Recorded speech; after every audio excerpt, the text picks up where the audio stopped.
Sandhya Rani had defeated Moria Malanu in the quarterfinal by a score of 2-0, and then in the semi-final matchup had a tough opponent in Paloy Barkham of Laos, which she won 2-0 also. So no points lost so far for Sandhya Rani in the quarters and semis, riding that confidence in the finals. बिल्कुल संध्या कोशिश कर रही है जरूर, लेकिन Iran की खिलाड़ी संध्या को ब्लॉक करके चल रही है.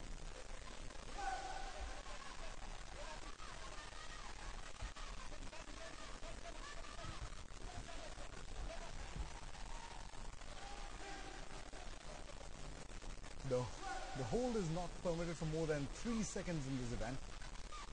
And if Sandhya comes across with a victory here, it definitely will be making headlines across the world, because this is the first time that India would actually get a gold medal at the Asians. The last time was the best when in the men's category in the same weight, 60 kilograms, Bimoljeet had got India the bronze. सुजा बिल्कुल, बिमोलजीत ने दोहा में bronze medal जीता था और इस बार भी एशियाई खेलों में लगातार दूसरा कांस्य पदक जीता एशियाई खेलों का. और संध्या रानी जो कि आज फाइनल में है, भारत को उम्मीद कि दूसरा स्वर्ण पदक आज भारत को इस एशियाई खेलों का मिले. लेकिन ये कहना आसान नहीं है, क्योंकि ईरान की खिलाड़ी बहुत मजबूत, ईरान के बहुत से खिलाड़ी फाइनल में हैं. और इसी के साथ पहले राउंड की समाप्ति. जजेस का स्कोर देखना होगा एक्शन रिप्ले में. कोशिश करती हुई संध्या, लेकिन 3 सेकंड से ज़्यादा होल्ड नहीं कर सकता कोई भी खिलाड़ी. A very tactical move from Khalija, because she saw that she was getting disbalanced, but that is the side kick, the heel making contact with the face. That's the reason why she goes up 1 point against India's Sandhya Rani Devi.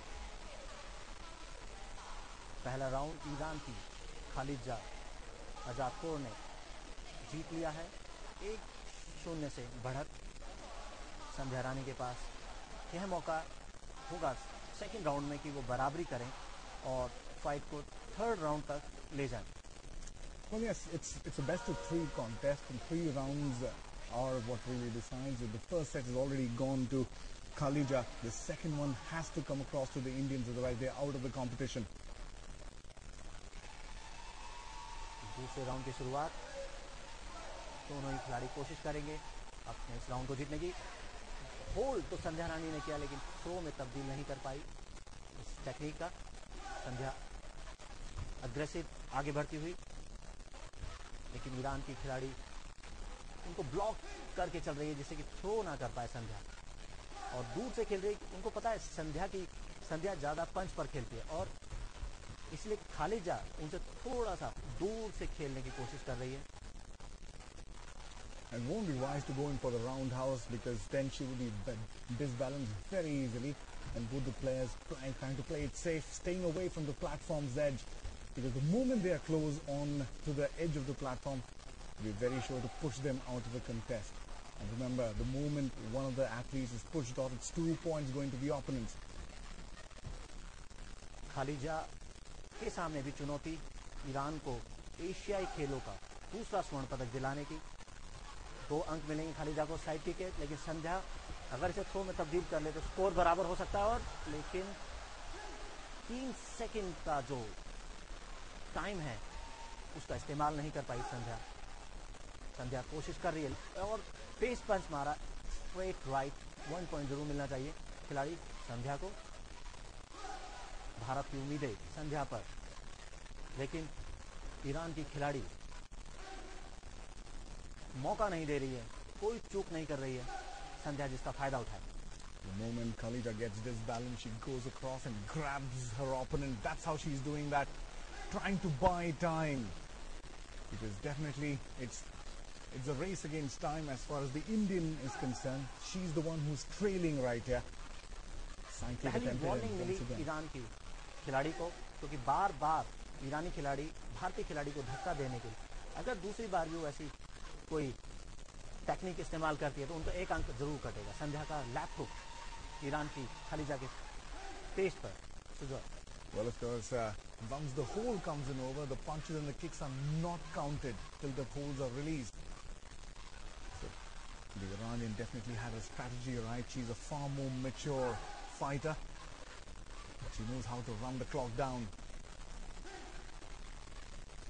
1-0 से Iran के खिलाड़ियों पर। संध्या को यह round जीतना ही होगा अगर fight में बने रहना है, और भारत की उम्मीदों को बरकरार रखने के लिए संध्या को दूसरा राउंड जीतना बहुत जरूरी। ब्लैक कॉर्नर संध्या रानी, और ये तो एक अंक मिलेगा खालिजा को। But of course, both the athletes going down right there have to console with a single point as far as the Iranian champion is concerned. It's an underdog story for the Indian Sandhya Rani, who is from the CRPF. And that is the end of round number 2, and the Iranians definitely seem to be confident that they've pocketed this gold medal. But still, I guess you'll have to agree that it's a great achievement for Sandhya Rani coming away with a silver medal. बिल्कुल सुजॉय, क्योंकि silver medal Bharat को पहली बार एशियाई खेलों में wushu में मिला है, और ये भी अपने आप में इतिहास है कि संध्या रानी ने भारत को वुशु में एक सिल्वर मेडल और एक ब्रॉन्ज मेडल दिलाया। Well, yes, it definitely would have been just a great success story if India had managed to get in the gold. Because if that gold had come in over, India's medals tally position would have catapulted onto a great height. But that was not supposed to be. The silver medal going to India and the gold going to the champion. पूरे भारत को संध्या रानी पर गर्व होना चाहिए कि silver medal जीतकर भारत का नाम रोशन किया, भारत को गौरवान्वित किया। डब्ल्यू संध्या रानी, हमें उम्मीद है संध्या रानी अपनी इस फॉर्म को आगे भी जारी रखेगी, लगातार 6 अंतर्राष्ट्रीय पदक प्राप्त कर अपने इस